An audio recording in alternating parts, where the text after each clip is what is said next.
Welcome to the Backyard Bouquet Podcast, where stories bloom from local flower fields and home gardens. I'm your host, Jennifer Gulizia of the Flowering Farmhouse. I'm a backyard gardener turned flower farmer located in Hood River, Oregon. Join us for heartfelt journeys shared by flower farmers and backyard gardeners.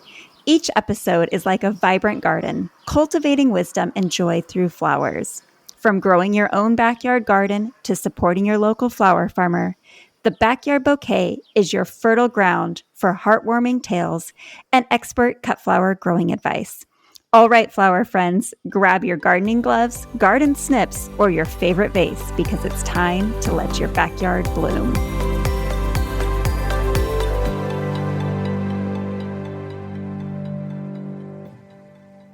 Welcome back to another episode of the Backyard Bouquet Podcast. Today we're thrilled to have Lexi from Bokenkotter Blooms joining us. Alongside her husband Ryan, Lexi made the leap from city life in Cincinnati to rural Indiana in 2019, turning a dream into reality much sooner than expected when they found the perfect property. With a bustling menagerie that includes 3 dogs, 2 cats, and an ever-growing flock of chickens, waterfowl, turkeys, and more, Lexi has transformed her land into a vibrant flower farm. Starting her first official season in 2020, Lexi has quickly turned Bokenkotter Blooms into a hub for beautiful Indiana cut flowers, offering U-picks, workshops, and sharing her daily farm life with followers. From a hoop house bursting with blooms to diverse food crops and animals, Lexi's farm is a testament to her passion for sustainable living and community engagement. Lexi, welcome. It's so wonderful to have you joining us today. Can you first tell us about that pivotal moment when you decided flowers were your farm's calling and how you've nurtured that passion into a thriving business? Yes, hi, welcome. Thanks for having me. Thanks for being here. Yeah, so I don't think there is necessarily an exact pivotal moment. Of course, as you mentioned, our move came before we planned it. We planned to, move to the country. It was like our 8 to 10 year plan. And a friend of ours actually sent us some property that kind of got the spark for us to start looking a little sooner than anticipated. And so before we moved, I was in Cincinnati is where we lived before, where we're at now. And I was in real estate. And all I knew was when we moved, wherever we moved, I was stopping real estate. I hated it. So when we moved out here, we're just under 18 acres and we knew nothing about anything out here, basically. We didn't know much about land. And we'd just gone from, caring from a postage stamp sized garden and yard to this big space with all this potential. So we talked about doing, a roadside stand or a Christmas tree farm or pumpkin patch. And it was actually just talking to a friend of mine, lifelong friend, that we somehow thought of cut flowers. And of course, Floret, everyone has followed her. She's like, I kind of call her the Oprah of cut flowers. So Erin's amazing. Yes, I think she was definitely one of the first people that I started following and hearing about flowers. And everyone says that cut flowers are the biggest dollar crop that you can actually grow on a smaller scale. So yeah, that's how I kind of decided to start growing some flowers. That's amazing. So you were in real estate in Cincinnati. Yes. Mm-hmm. How long did you do that for? Oh gosh, I did real estate. Oh, you're going to put me on the spot. 4 or 5 years. So I have a degree in communications, and then I took real estate classes following that. And yeah, I'm just not a cold call person. So that's why I did what I didn't really love about it. And there was just literally zero passion for me in real estate. So I knew I just had to make a change. It's amazing what having a little bit of passion in what you do does for the soul and for what you can produce. Like if you're passionate. Yeah. Yeah. So you knew you needed to make a change. Mm-hmm. What was that moment when you went from saying, okay, I'm a realtor. really, I like you're doing the job. It's kind of like everything just becomes that monotonous Yes. get up and Yes. live life, and you're like, okay, this isn't for Yes. me. Like that was me in banking. I was a banker Yeah. for 5 years Okay. before I realized this isn't my calling. And Mm-hmm. sometimes we need those experiences to lead us to the next phase in life. What made Yeah. you realize this is the time to make the leap? So I don't think there was, I think it had been a long time coming. I was very much so, real estate is fully commission based. Um, and it was, there was just no drive. So I always say, if it wasn't for my husband's job, where would I have been? Um, but so my husband works off the farm. And then, of course, now he also works full time for me for free. Um, but when I was in real estate, it was just, I would wake up and I would just feel this like, this heaviness of like, oh, I have to do this today. This is what I have to do. And so it was almost like freeing when we decided to move, because it was like this fresh slate where I could start over and find something that I actually loved.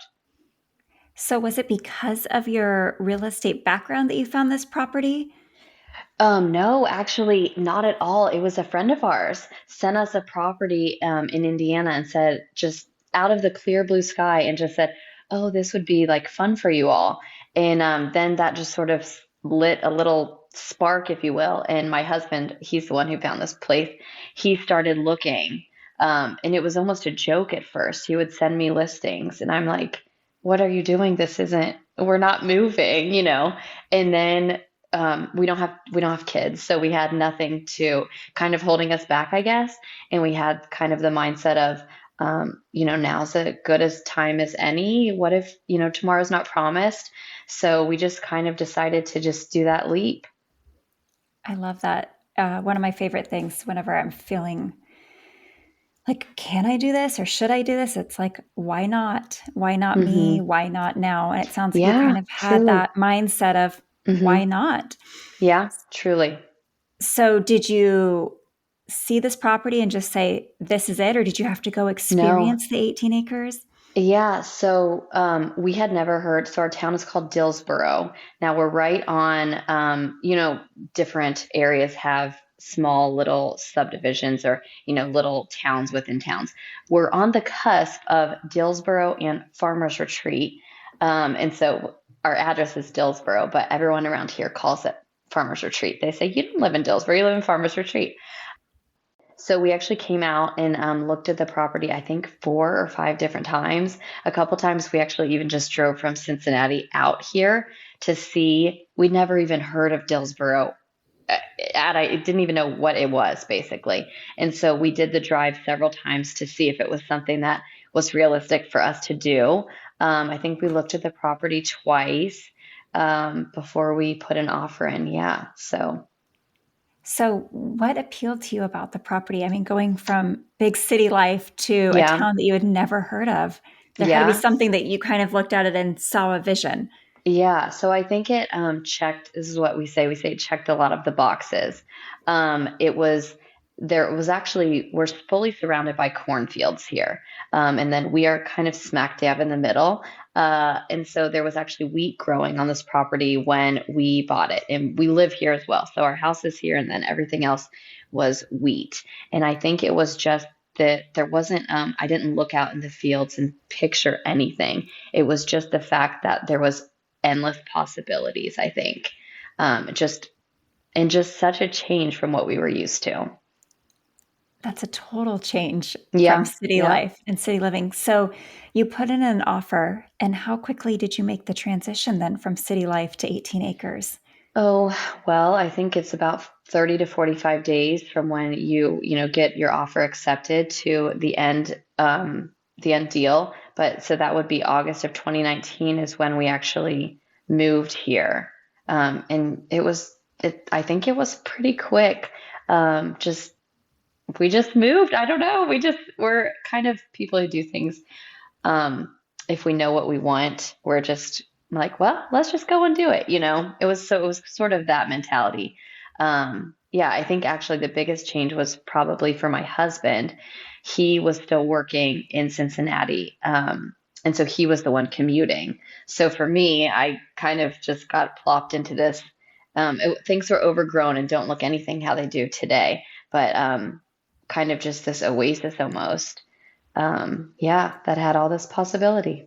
So paint a picture. You put in the offer, you bought this property, you said there Hmm. was wheat growing. Just 18 acres is a lot of land. Describe Yes. what the property looked like when you got it. So, from what you've seen, if you follow me on Instagram, you know I show everything. So, all that was here when we moved here was actually a wheat field, I think was about 12 to 13 acres that their combine broke. So, it was actually overgrown. It was taller than me, like 6 feet tall Wow. of basically weeds. I mean, when we pulled in after we had closed, we were like, what did we do? It was pretty overwhelming. We have 2 ponds, and then we have, well, it's 2 barns, but they're connected. And then everything else was just fields and basically fields and weeds. So it was quite overwhelming. You know, we'd never even been on a tractor, either of us. Neither of us have any type of agriculture or farming background at all. So I will say it was quite overwhelming at the beginning. And it's almost like I feel like the last year and a half to 2 years is finally where we're kind of in a groove. Well, you didn't just dip your toes into Yeah, farming. You we dove full in, dove full in. Yep. which is amazing and totally commendable. And I'm sure there's so many learning lessons along the way. Yes. Yes. Before And we still get into those, daily. I can only imagine. Yeah. Before you get into those learning lessons, did you start out thinking that you were going to farm wheat, or how did you get started then on the property? No, as it would happen, we literally had zero plan. We did not know what we were going to do. Um, and so the first 2 years we were here, we actually had a local farmer. They actually planted corn because that's what most people do around here.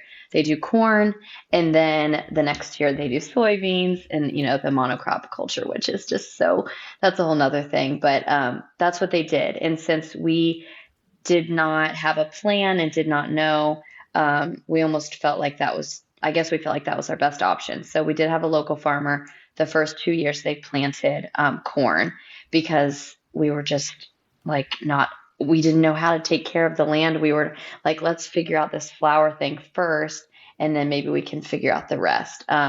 So we do have our dogs, and we've got a bunch of poultry that take up about 2.5 acres. And then we've got yard space. So I think there's about 7 to 8 that are tillable currently after my flower area.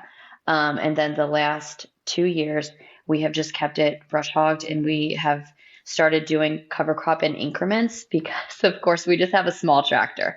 It's a lot of work to prepare that much acreage with our small little tractor. So our thought is just to do cover crop. At the very least, it's helping the soil, and then we're not getting any sprays around us or anything on our property. Of course, unfortunately, our neighbors do spray, and that's something we did not know about when we moved here. We didn't really know anything about farming and how corn was done. Yeah. I just watched the movie. It came out in 2020. It's called Kiss the Ground. Have you seen Okay. that? I don't believe we have. It is incredible. Anyone that's into farming and sustainable agriculture, I highly recommend it. Okay. It was with Woody Harrelson, Okay. and they now have a second movie that's showing in select theaters around the country called Common Ground. But Okay. they look at the effects of like the spraying and the monocrops Hmm. and leaving ground barren, because you mentioned the cover Yes. crops, which is probably Hmm. not as common in your area, especially No, with not at all. monocrops. So Hmm. put that on your watch list when you are, Yes, I maybe will for the do fall that. when you have some downtime. There we go. There we go. Or a rainy day. It's always like sometimes when it's a rainy day, it's like a little bit of a reprieve. Okay, we can Exactly. get some stuff done inside. So I Yes, will we add did it that to when the it was list. yeah, it was 100 degrees the other day, and we're like, we can't be outside any longer. Let's just. Yeah. And we'd heard about the Common Ground, and then saw this that they had the other one that's available on like Netflix and Amazon. Yeah. think it was a couple Okay. bucks to rent. But it just made me think of that when you were talking Yeah. about Yeah. the cover cropping and the spraying. So you weren't expecting the sprays Mm-hmm. nearby. Mm-hmm. You first start out with the corn leasing. My mind's spinning with a whole bunch of questions for you. But first, how did you decide? Like, you didn't have a plan at first, which it was None. kind of beautiful and probably serendipitous, being that COVID was right behind the curtain there. Yeah. How Mm-hmm. did you decide to start growing cut flowers? It was just that conversation with my friend and seeing Floret, and I'm sure you know Lindsay at Muddy Acres. Yes. I have messaged her and told her that she was like one of my, like, I truly think she was the very first flower farmer that I followed outside of Floret, and she's just about 4 hours from us in Michigan. And Okay. watching her um, made it seem very attainable. Of course, she's changed her model now and she does lots of different things. But at the beginning, when I first started following her, it was all videos on Instagram and showing you how to do this. And her whole thing was like making it attainable to anybody, buy the seeds and plant the seeds. And it's not that difficult. And I truly think she made it seem very like any normal person, so to speak, could do this. She says, I'm just a mom. I also have no background in this stuff and I just decided to start it. So, yeah, it was just kind of a let's plant some seeds and grow some flowers and see if it bites type of thing, truly. How much space did you start growing on? Well, in 2019, the very first year we were here, it's actually a funny story. I ordered 400 tulip bulbs from Johnny's, and I thought, I was like, this is going to be the start of it, which is funny now because, of course, last year I think I planted like a little under 10,000 tulips. It's a big Um, difference from 400. yes. And well, so we planted them. They were in the middle of a straight open field, no plan at all. And I then put chicken compost unbroken down directly on top of them. And so it was just too hot and they all fried. So I did not get Oh a single bloom. no. Yes, did not get a single bloom. So then in 2020, I planted, all the typical zinnias and cosmos. And I did order a couple hundred dahlia tubers.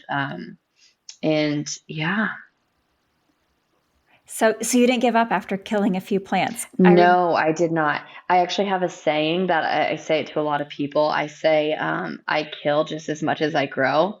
So I think it gives people peace of mind because people always say, well, I don't have a green thumb. And I always say, well, don't worry. There's a lot of death over here with plants still, plug trays that getting forgotten about and things.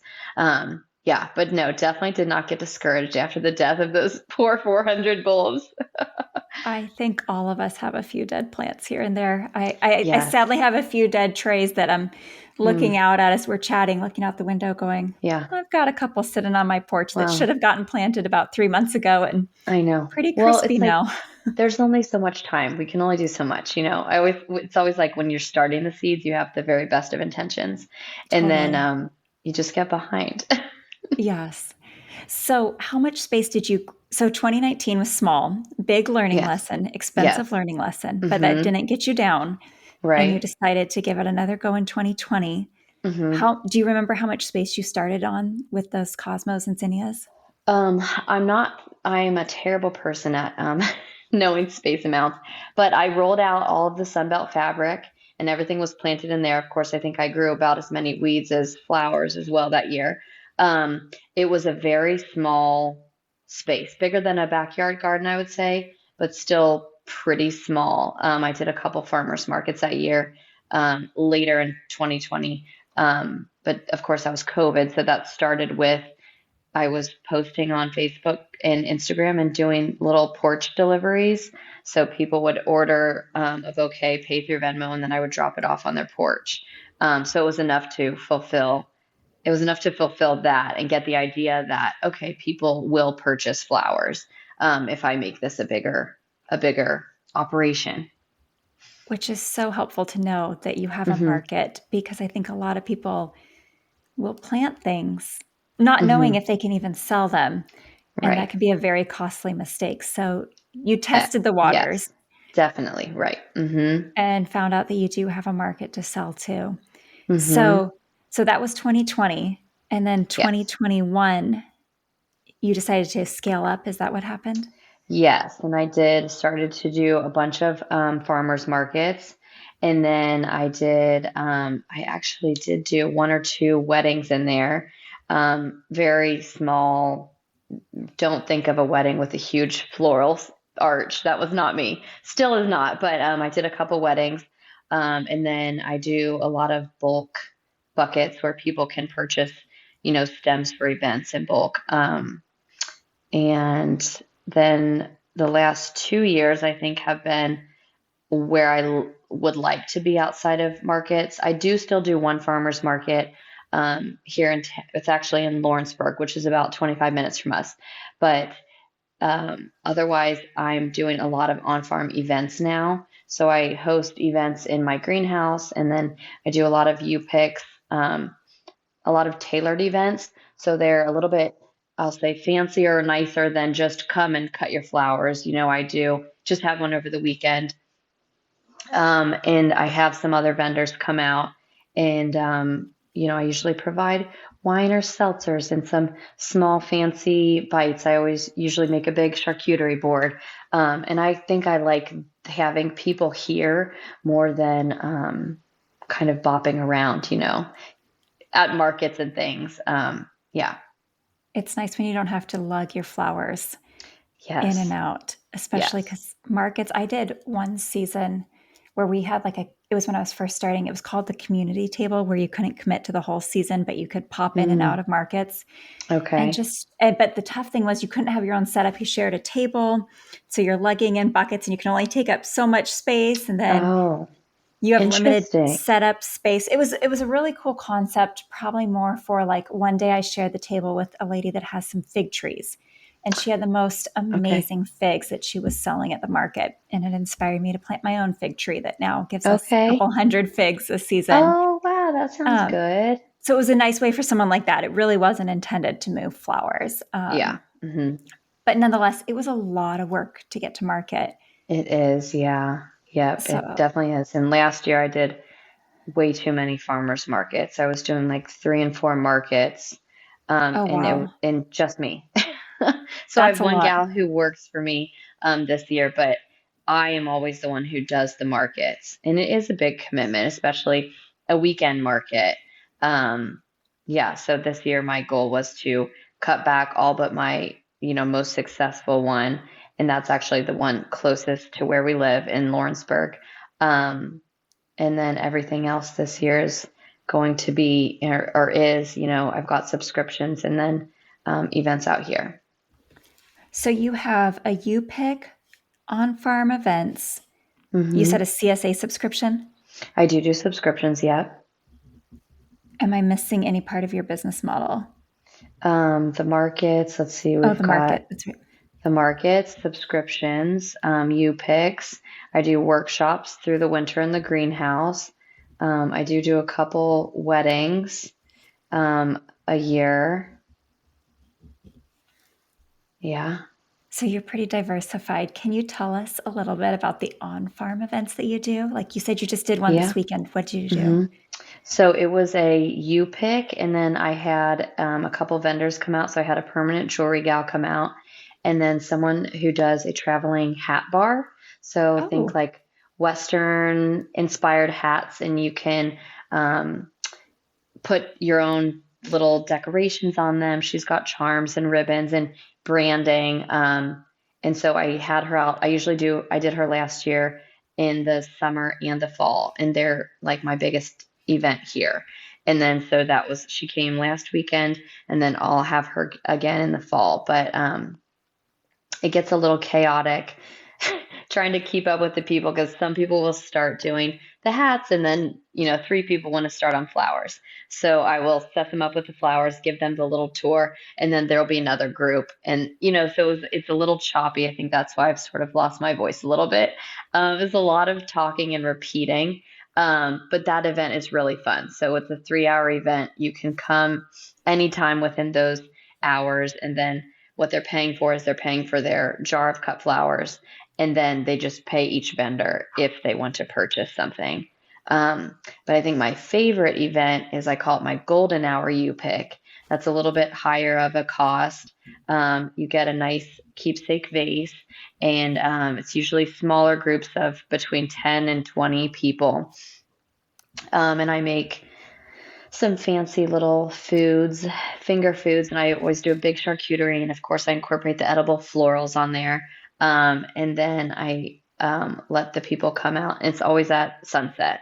So they come Awesome. out and we do a big tour. I show them everything and then give them a small rundown on how to cut the flowers. So I think that's one of my favorite events that we have here. That sounds really fun. Do you pre-sell the tickets or do you just see who shows Yes. up? You pre-sell. Everything pre-sold. I hate doing, I like to know what is happening. So I need to know, is there going to be 6 people or is there going to be 24 people? So yeah, everything is pre-sold through my website. Okay. That must be nice too, because it keeps probably the crowds down. So you don't ever Yes. have to guess how many people are going to show up. Yes, exactly. Do you have to have any permits to do these events, or is it a permitted use in your farmland, or how does that work? No permits that I'm aware of, but we do carry quite a bit of insurance, business insurance, liability, umbrella. We have all these different insurance, coverages, but no permits per se. I think it varies. I've kind of looked into it. Of course, I'm not a lawyer, but what I've seen is that that gets to be more when you're traveling or when you are, yeah, I think they might just be when you're traveling.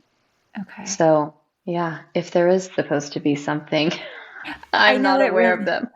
it really varies depending on where you live. Like Yeah. where we currently are, we have never been able to have people to our farm because of our zoning. It's not a permitted use.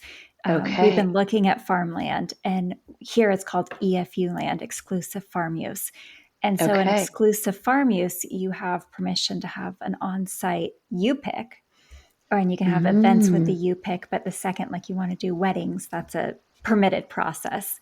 It's not an outright Interesting. allowed Okay. because we're very heavy agriculture. So I was just curious. It's always Interesting. interesting how different parts of the country set Yeah. things up. Or I've had past guests on the show that talk about their amazing Airbnb experiences. And I thought, oh my goodness, it'd be so awesome to do that here. But our zoning does not allow Airbnb rentals in Okay. EFU land, Oh, which interesting. is a bummer for me and for anyone that I'd ever Yeah. want to have out to a future farm. Yeah. So it's Huh. good to know how laws are set up around the country, because it's so different everywhere you go, Yeah. it seems. It is, and I feel like it becomes a bit burdensome trying to find. I'm like, who am I? I'm just a little person growing flowers. How am I supposed to know all these laws? Yes. But It's I like, did make yeah. sure, try to make sure, like very, very covered with insurance. Actually, at the U pick, I had some gal get a little nick on her foot with the snips, and that's just my Mm, biggest fear, is that there's an injury, or we don't really have too many kids because we do have 2 ponds, and they're not where the flower area is per se, but I can't even comprehend an accident happening, or a right. kid running with snips. If every now and then we'll have parents bring kids out, and I always am just very, please keep them with you at all times, and no kids are using the cutters. Yeah, so it's a little. We turn off our electric fence over with the animals when people come over. Oh, Um, yeah, so all just the things little you have to things that you think have to about. think of. Yeah, Yeah, totally. yeah. Yeah, I'm glad that you mentioned the insurance, because that's an important part of the Mm-hmm. events. As we've been looking for property, I've been speaking with our insurance agent a lot lately. And that's one thing he mentioned is he's like, now, Jen, as soon as you start adding events to a property, your insurance totally changes. And he said that in our Mm-hmm. area, he finds most people are underinsured, and Mm-hmm. not farmers in particular are not properly covered for events. Yeah. So anyone that's listening that's thinking about Yes. doing an event, make sure you are covered because you never know Yes. when someone's going to cut themselves with those little snips in the I field. know, I know. I even joked with the gal, like, "You're not gonna sue me, are you?" It was funny, but she lives in town, and no, it was the tiniest little cut, but yeah, that's my biggest fear is some big accident out here, you know. And we're Totally. kind of remote. We're not close to hospitals. God forbid something bad happened, but yeah. Yeah. Well, it sounds like you're in the middle of a whole bunch of really big fields. Is that correct? Yes, very correct. We are surrounded. There's 40 acres, um, whichever orientation you're looking on the one side, and I believe it's 40 acres on the opposite side, and then there's 60 some acres. Only part of it's farmable across from us, and right now it's every single thing is corn. There's 10 acres of woods behind us, and that's our only sort of reprieve from the corn. Okay. That's a Yeah. lot. You mentioned Yes. earlier about the spray. How do you mitigate hmm or protect your plants from the spray? So it's very interesting. I think in 2021 I had sprayed, or I'm sorry, I had planted out, and they had sprayed after I had planted. And now they typically, I've spoke to the one farmer. They typically have explained how they do spray nitrogen, but then they spray a weed. I'm not sure what it is once a season. When they're X amount tall is when they plant. And don't worry, the wind is not going to carry the spray because they have this molecule that drops it directly to the soil. Well, that's a lovely thought, but I had all these plants that were curling, really like mangly curling, and I didn't know what it was. I thought there was disease with the plants. Well, there's this gal I follow who's a soil agronomist, and I asked her, and she said, that's herbicide damage. That's exactly what Mhm. that is. So it was their overspray had trickled off over into my field, which I didn't do anything about it. I don't want to, we are like the new neighbors in town trying to start this. I'm not going to start a battle with the neighbors. Um, and so since then, I have had issues with corn borer beetles, but Mm, that is a whole nother thing. But with the spray, they typically try to do it at night is when we have no wind, or on a very day that is not windy at all. Um, so I have not had any issues, knock on wood, since then. So it could have just been a fluke, but I don't love that they're getting sprayed fully around us. right. Things that we didn't know about, and that, looking back, we would have, had we known, probably not bought a property in the center of a cornfield. But yeah, hindsight's always 2020, right? Right. Well, I'm sure it's probably hard to find land that's not surrounded by corn or wheat fields in your area. Yeah, well, we could have bought in a different town, I Okay. guess that's, yeah, or a different area. There's a lot of cattle out here. I would rather be surrounded by cows, honestly. Yeah. Yeah. We are surrounded by a lot of orchards here. So that's the thing that Okay. we have to Yeah, take into that sounds very consideration. peaceful. Well, but it has the spray also. It's the They also overhead spray. spray. And so trying to Okay. find a spot where, and we have crazy wind before we start recording. I was telling you it's blowing Yeah. 45 here today. hmm So we have to take into consideration, okay, what direction does the wind blow if we're Yes. going to be by an Oh. orchard? So do they spray? Do they do the overhead? Is that what you said? A So lot they of them do, the spray. bigger Okay. ones. So ours is still, I'm not sure what you call it. They drive through and spray. Okay. It's not the planes or the overhead. But I have seen those, and yeah, it's like there's no really controlling where that goes. Right. Most of ours is the ground tractors where you see where they're in like the big hazmat suits and they're spraying Yeah. so it's like, well, how do you do it on a non-windy day? I did have a good conversation with a orchardist the other day who's a friend, and she Mm. pointed out, she's like, well, if they're smart, they'll wait till a non-windy day because it's expensive, the sprays also. Mm. So they're wasting their spray if it's Yeah. drifting.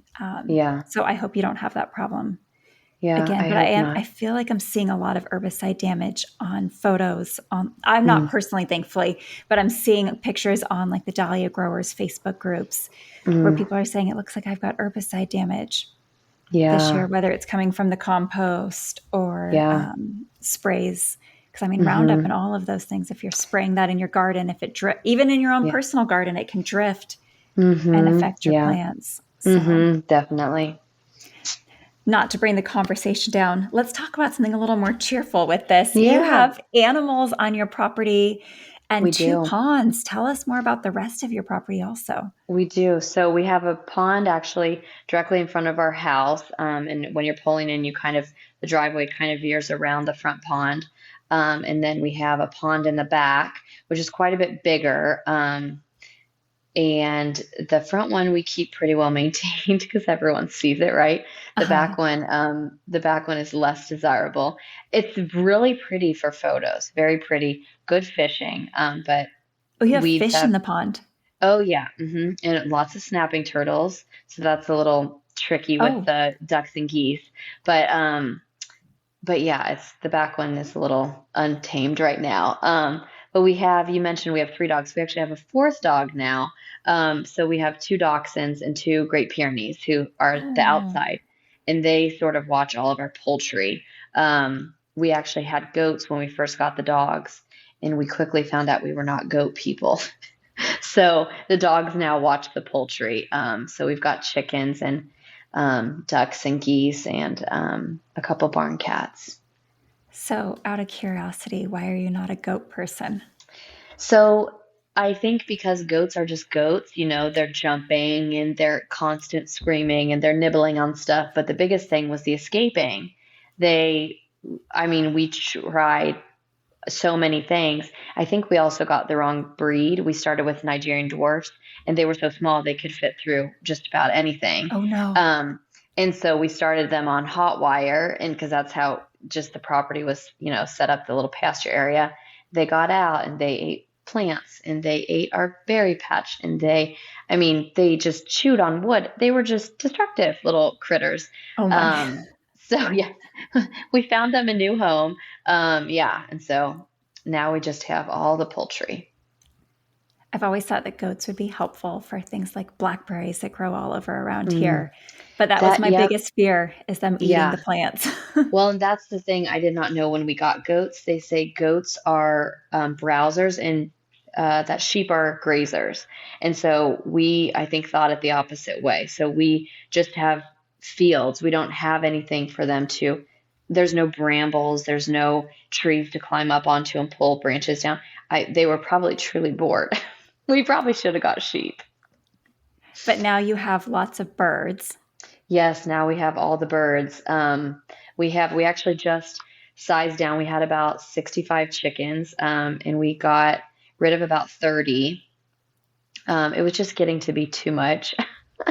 And so we moved their area, so they're now in a pasture with the dogs, Okay. and fully out of my flower area. That was a big thing. They would just destroy.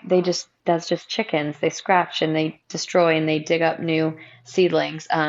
So for the past 2 years, I have used the portable poultry netting. I have used that. It wasn't plugged in to be hot, but I just used that around all of my fields. And actually, just about 3 weeks ago, we got my whole flower area has a permanent fence now. Oh, So nice. the chickens are away, and then the ducks and geese, they are, on the opposite side of the fence where they're not doing damage. They don't damage as much as the chickens. And we actually first got ducks to help with some control of pests. But the same thing, they like to, do things. They're birds. They don't know what they are and aren't supposed to do. Yeah. They're just enjoying everything that comes across their path. Yeah, pretty much. So you have them on part of your property. You have your flower farm. Are hmm you still leasing out some of your acreage? No, nothing is leased. I think it's about 7 to 8 acres is it looks like a field right now. I'm looking at it. But we're just keeping it bush hogged this year. And then the fall, we're planning to cover crop all of it. So we kind of make our own cover crop mix with, there's clovers in there and fescue and some grasses. I actually do think it would be kind of cool to have a little section of wheat that you could wait until it dried and then harvest to use for Mm. dried things. Yeah, so right now, no, it's just a field. I saw a beautiful wheat floral installment. It was all made of wheat. There were no flowers. They used the dried wheat as Wow. flowers, Yeah. and there were these giant wreaths. It was Oh, really sounds incredible. pretty. You could do Yeah. something like that with the wheat. Yeah, there we go. So you'll cover crop that, and then are you going to use that in the future? Do you have plans for that space? No plans for that space yet. We did talk about doing a giant sunflower field, making a huge sunflower patch. The thing that's tricky about that is then the wild birds and our birds, Mm. keeping them out of it until they start growing. But yeah, no set plans for all of that space just yet. I didn't even think about that, bringing so many birds to your Mm-hmm. yard if you do the sunflowers, because I think Yeah. you think of like Sunflower Steve's giant field Yep. of Oh flowers and yeah. how amazing his Mm-hmm. sunflower fields are. Yeah. Yeah. His stuff is great. I actually have some seeds of his I wanted to get in before fall. I need to get on that.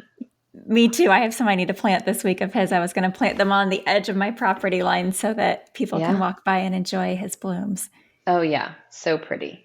Yeah, they're so amazing, especially the fall colors. I love his fall colors. Mm-hmm.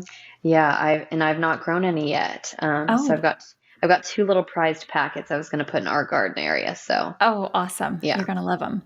yeah. So, do you have a primary crop that you're growing on your farm? For flowers, Yes, I'm sorry. no. So primary, I kind of grow a little bit of everything, to be honest. But this year, the most is dahlias. I have about 2,000 dahlias in, and it's the most that I've ever had. So I would say that's probably the biggest, highest volume crop right now. And what other flowers are you growing? Can you name some of them? Oh, we've got all the standards. We've got cosmos and zinnias. This year I might be saying it wrong, ageratum. It's that purple little Yes. filler. So my friend was really talking me onto that one.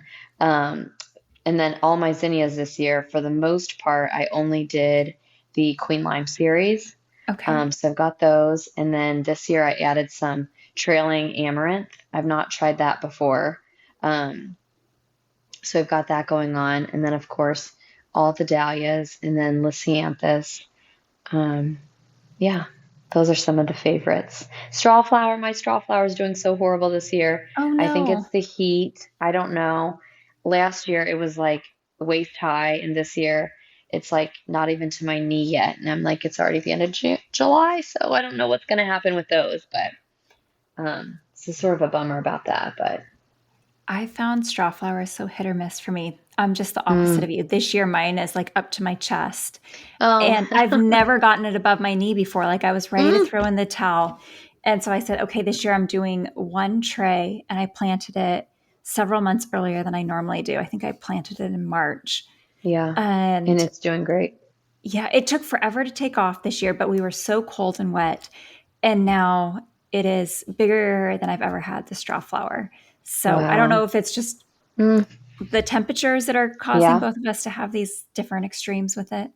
Yeah, I don't know. Yeah, and they say it's a cool crop, Right. which I planted mine when it was still quite cool. So I'm not sure, yeah, why they're doing so horrible this year, but at least the dahlias look good, I keep telling myself.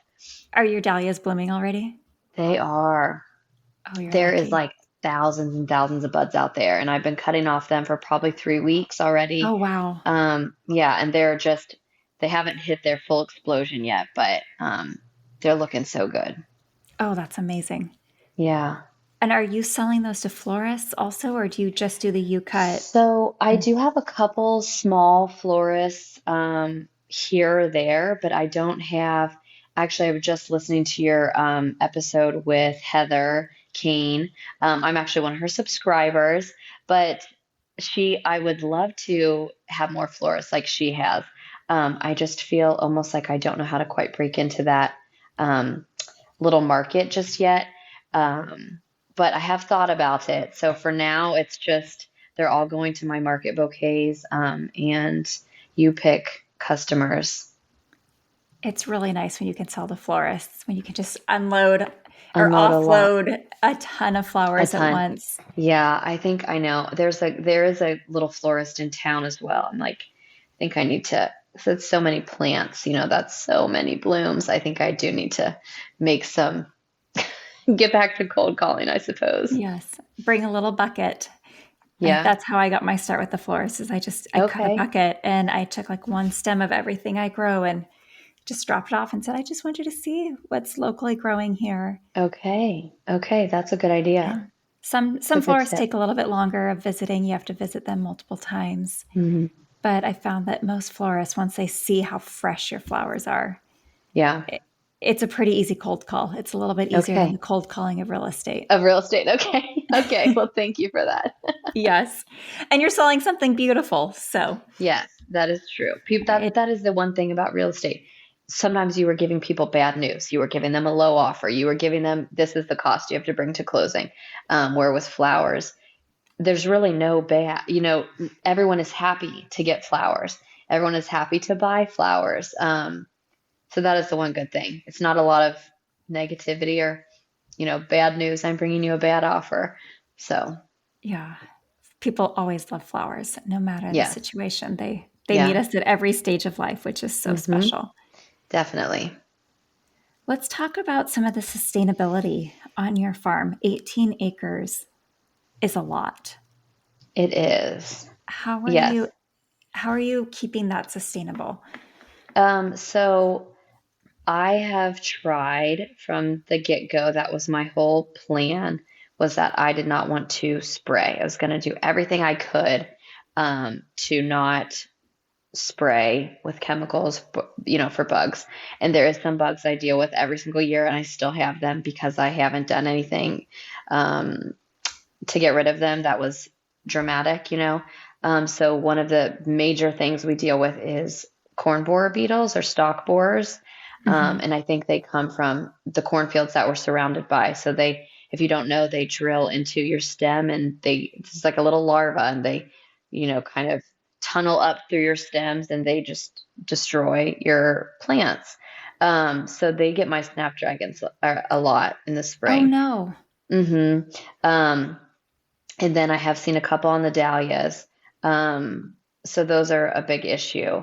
But so all of our compost here, I was concerned about having compost brought in that is, like you said, could be treated. And you don't know really truly where it's coming from. Hmm. So all of the dirt and compost I use is actually from a horse farm that's up the road. So we bring all that in. It's literally just, they have a mountain of manure that's been so far broken down that it's dirt. Now it Wow. does come with its share of weeds, but it's sort of a trade-off. And then if I do have to use sprays, I try and do something from the OMRI. I'm not sure, is it OMRI or OMRI? I've heard it both Omri. ways. I've always heard it as Omri, but I don't know. Okay. Okay. Well, the Don't quote list me on that. the list for organic gardening, of course, you do the bags on the dahlias. I've even done bags on my white light sunflowers to keep the Oh, beetles off. And then that was part of the reason we got the ducks, was to eat slugs and well, we don't really deal with snails, but slugs and beetles and little critters like that. And then we try to incorporate cover crops where we can. Last year, I cover cropped a good portion of my raised beds, even to try and help build the soil. And then I think actually before the call, I mentioned the new high tunnel that I'm getting. oh yes. So that gets installed Wednesday. I did the NRCS grant with that, and with that, a portion of the funds goes towards a large section that's going to be cover cropped. And then they also, with that, is also a pollinator field that we're putting in just to Oh, bring more pollinators. Yeah. So tell us some about of the that ways. pollinator field. The pollinator field, it's going to be actually by our back pond. And the mix is not picked out yet, but we're going to do some native flowers, native grasses, and basically something that's going to bloom, that is going to attract, albeit birds or bugs, butterflies, bees, of course. And so that's just going to be a big section that isn't touched. We're not going to, mow it. So just trying to do a little bit for all the bugs and things. A lot of people say, I can't believe you don't have bees. It seems like you would have bees out here. But a lot of the flowers, we're harvesting them long before, as you know, you're harvesting them long before they get pollen. So it's really not, a flower farm doesn't necessarily go hand in hand with bees. So I think it'll be nice for them to have their little pollinator patch.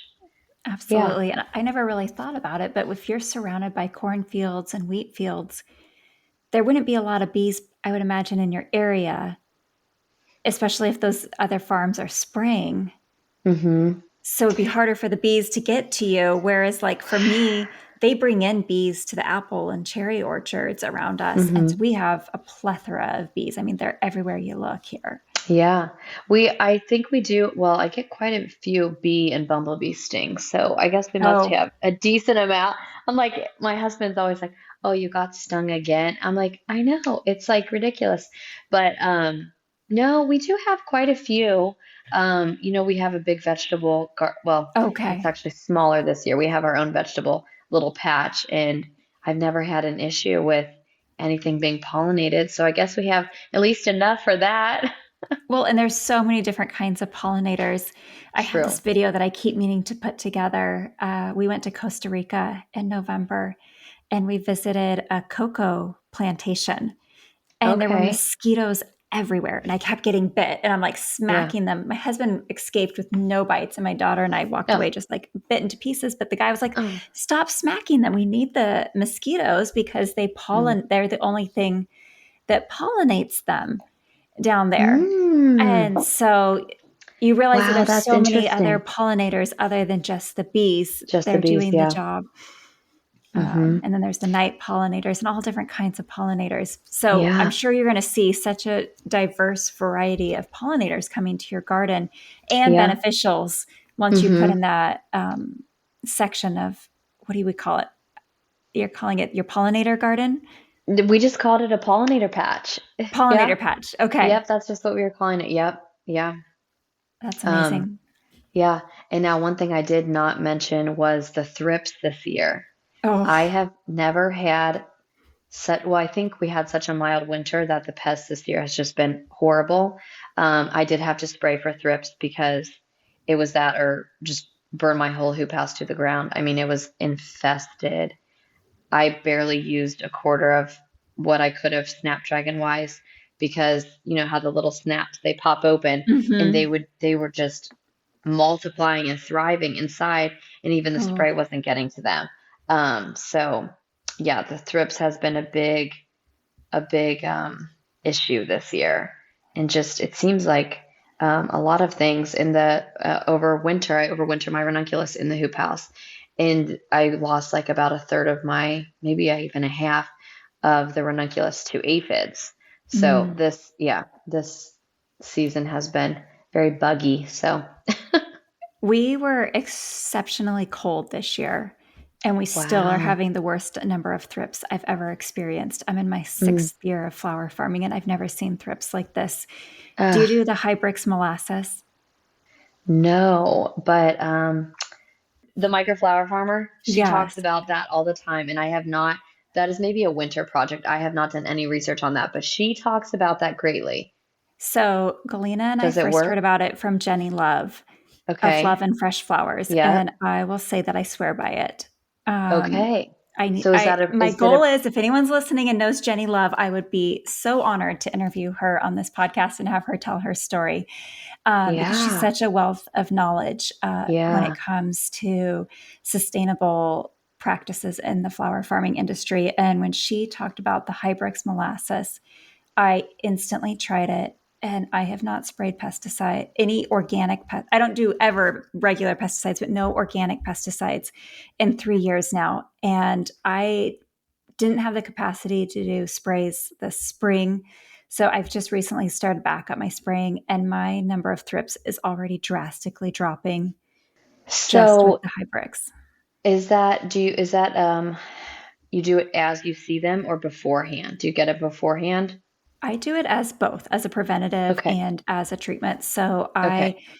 when is life not crazy? But Right. this year feels exceptionally crazy.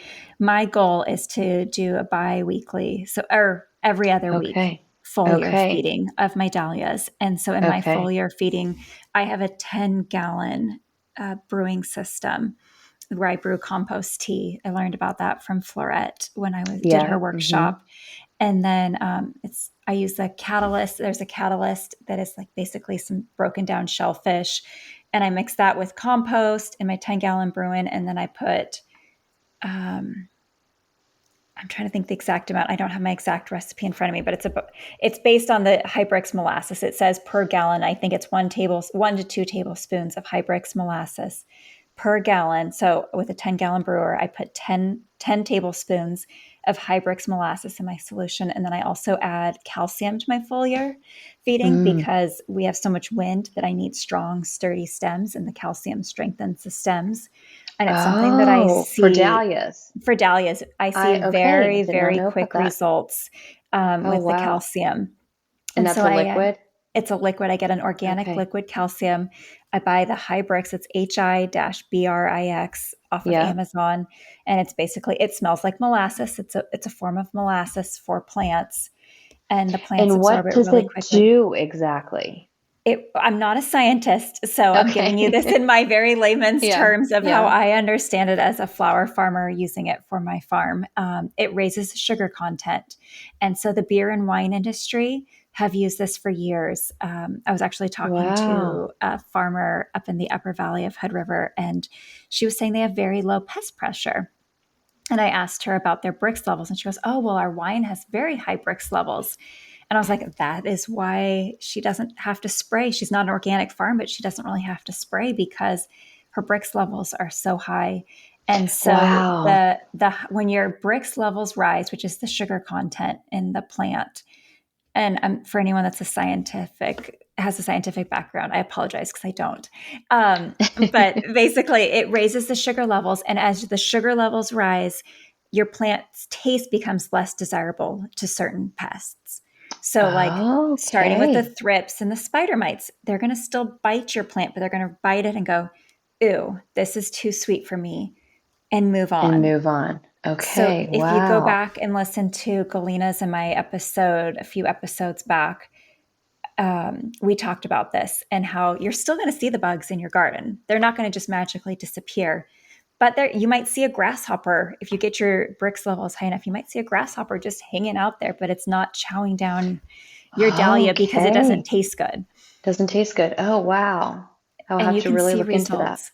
I mean, it's middle of July right now. You could see results by August if you started doing it Okay. now. Wow. Well, I wish I knew this before I pulled half my snaps. Oh I no. didn't I didn't know what to do, so I pulled them and I threw them in the trash. I didn't even compost them or nothing. Um, yeah, well, next year. I Next still have year. half in there, so maybe I will. I mean, it can't hurt to get in front of it. So, No, and it's yeah. good for the soil too. I mean, Okay, that's very yeah. good to know. So, but I spray it right on the leaves. I either do it super early in the morning, talking about like 5 o'clock in the morning before the sun is up above the horizon, or as the sun has gone down past the horizon level in the evening. My favorite time is like 7 o'clock at night when you Okay. hear the frogs coming out, and everything I use is totally beneficially friendly. So I don't have to worry about hurting the bees that are sleeping in the blooms. I'm careful Yeah. not to spray my blooms because if you get a white bloom, you're going to all of a sudden Yeah. discolor it. Yeah. So I'm spraying on the lower leaves, but I'm covering the leaves, heavily coating it. And instead of your garden smelling terrible, people walk by and they're like, "It smells like a gingerbread cookie." Oh, Because of the okay. Yeah. molasses, it smells We're like used to molasses. it smelling like fish from the fish emulsion here. Yes. Sometimes it's a little stinky. I need to get a new sprayer because mine cracked. And Okay. so as I was spraying last weekend, I'm walking around and I noticed there's this like trail of Oh fish no. oil and Oh molasses no. dripping down Yeah. my pants.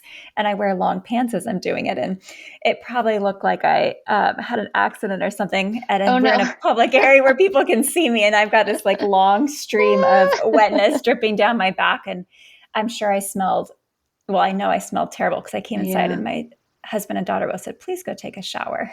Oh no. But the plants Oh love it. no. And I mean, it's amazing how robust they are. And I mean, our audience can't see, but I've got a dahlia sitting in front of me and I literally can just shake the thing like crazy. And the stems are so strong and sturdy So within 1 sturdy. week of Wow. spray. Well, that's the calcium, but the Okay. Hybrix molasses helps with the pests on them. Wow. Well, I'll have to get onto that calcium because I call it Windiana out here because it's so windy as well. Now, of course, we're getting a little bit of a windbreak with the corn this year, but typically I have a lot of things get toppled last year, like my whole section of cosmos in one little storm. And it wasn't even that bad of a storm. And yeah, everything toppled. So yeah, I'll have The to look wind is into a that. challenge. Well, you're going to have to try it out, and then we can have you back on here and Report you can back. report how Yeah. it worked out for you. Yeah. Yeah. I would love to know if you're successful with it because, I mean, it's such an affordable option for Yeah. friendly, organic friendly, beneficial friendly gardening. Yeah. So Well, we have talked about a lot. Do you have any parting advice that you would like to leave our listeners with today? advice. I think it's not really advice because you can't plan for what you don't know, but always being prepared for the unexpected and planning ahead or having a backup plan, especially if you're growing flowers or flower farming. We are dealing with Mother Nature, who is not always kind. So I think having a backup plan always is a good piece of advice because, you can have one storm or one failed crop, and if you don't have a backup, you might be SOL. So I think that's a good piece of advice. And then also not trying to do everything at once. Yes. I have on Instagram, I have the subscriber channel where I have people in there. And so often I see people trying to do, and I don't try and act like I'm this big seasoned expert, but trying to do everything at once or trying to do way too much. And I think trying to do too much can kind of bite you sometimes or put a bad taste in your mouth for what could have been because you just went about it the wrong way. So I think starting maybe a little smaller or with a few less varieties is always a plus, is a good starting point. That is great advice. I know I am guilty of trying to bite off too much and then Oh, me paying for too. it. Me too. And Still, yeah, yes. I mean, I just now remembered that we have meat bird chicks coming this week, and I didn't write it down. Yeah. And then it's like, oh, okay, I have like 3 U picks this week, and then because I do privates U picks too. okay. Then I've got these meat birds, and I've got this, and yeah, I still bite off a few more projects than I should, but yes. It's a Advice. learning process, but that's great Yes. advice. I love it. For Yeah. those of our listeners that are not already following you, Lexi, where can they find you?